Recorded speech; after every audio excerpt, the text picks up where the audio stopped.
Okay, so that's about me and my path. We're still doing okay, yes? Okay, so then what I thought I would do is just kind of give you an introduction to MD-PhD programs in general. I have slides at the end about Baylor, but I don't know that we'll have time for them. But I just thought I would give you kind of the general overview. Okay, so what are MD-PhD programs? And the goal is to train future physician scientists. And we are trying to train people that are really going to be the leaders who will play an important role in biomedical research. Many of our graduates do go on to perform translational research, kind of bedside. And they often do that by joining, being the bridge between clinical medicine and biomedical research. I can't count how many times in the last 20 years I've been the person that tries to bring the basic scientist and the clinician who don't know each other and don't speak the same language together in order to really try to move things forward. It does take about 8 years. And the reason why we say about 8 years is because PhDs are not a certain length of time. You finish your PhD once you make a discovery. So some people do both degrees in 7 years. Some people do them in 8 years. 8 is kind of the national average. Some people take 9 or 9.5. So I say that because part of applying to MD-PhD programs is really deciding whether you're committed to doing it. It is a long time. It's a lot of hard work. And unlike medical school, where you kind of know, if you enter September 1st and you know that 4 years later in June you're going to graduate unless you really screw up. PhD is like you're going to get your PhD once you've made a discovery. And so the length of time is much more variable. In the United States, there are 118 MD-PhD programs.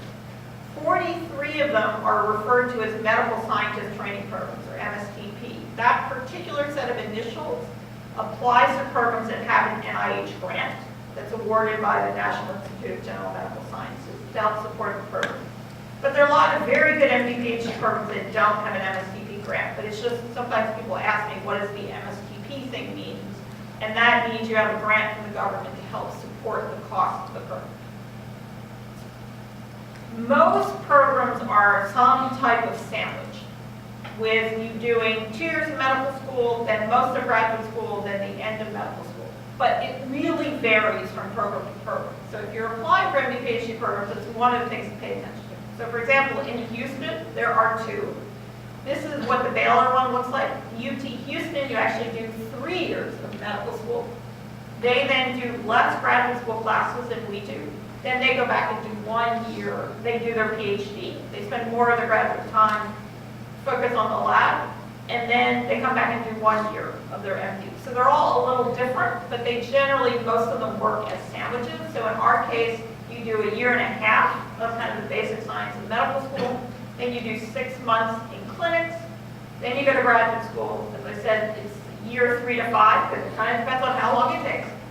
And then you come back and do about 1.5 years of clerkships and apply for residencies. So that's what most of them look like.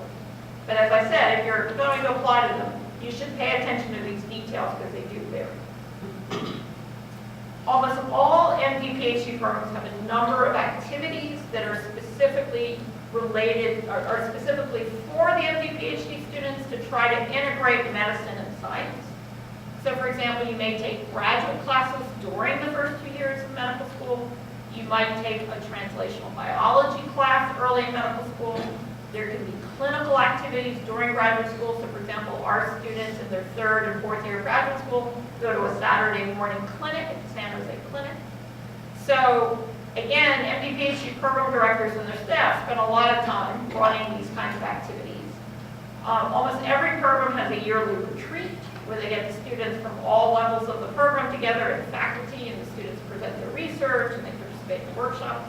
There generally is a lot of camaraderie among MD-PhD students because you know you're in it for the long haul. So they have friends in the program as well as having friends with their classmates in medical school and graduate school. Have any of you seen the YouTube video Bad Project? It was now a couple of years ago. It got like 4 million views, but it was a couple of years ago. So that was, it's based on the Lady Gaga song, but it's about graduate school at Baylor, but actually the producer of it is one of the MD-PhD students. So people try to do a lot of activity to not go crazy during the training. Okay, so what happens to alums of MD PhD programs? So 95% of the graduates do a residency. I think this is something that a lot of undergraduates don't necessarily know much about. So regular medical school, right, you go to medical school, it's 4 years. Towards the middle of your 3rd year, you have to decide what field you're going to go into. You apply for residencies. At the beginning of your 4th year, you interview, you go off to residencies. MD PhDs are not that different. Even if they think research is going to be most of their career, most of them do some clinical training. So like I started in internal medicine and then did medical genetics. People do all kinds of fields. There are a lot of MD PhDs in pathology, neurology, internal medicine, pediatrics, but we have graduates in every field. We have neurosurgeons who are MD PhDs. That does add extra years to your training, and so it's one of those things you have to kind of calculate. The length of residencies vary enormously from field to field. That's why it says 3 to 7+ years. They can be short or they can be long. And then typically during that time, you do some additional research to then kind of launch your career.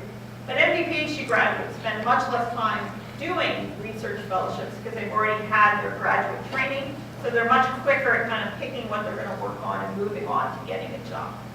So at the end, it turns out the average age of an MD or MD PhD getting the first faculty position doesn't vary that much. MD PhDs tend to do it earlier while they're graduate students, they're training, they're research training, and MDs tend to do it later. The big difference is what proportion do research. So if you look at medical school MD graduates around the country, it's something like 5% or less are actively involved in research. If you look at MD PhD graduates, it's like 70 to 75%. So we're a small part of the pool. There are only about 3% of the graduates in the country are MD PhD graduates each year, but we're much more likely to enter jobs as full-time faculty members in medical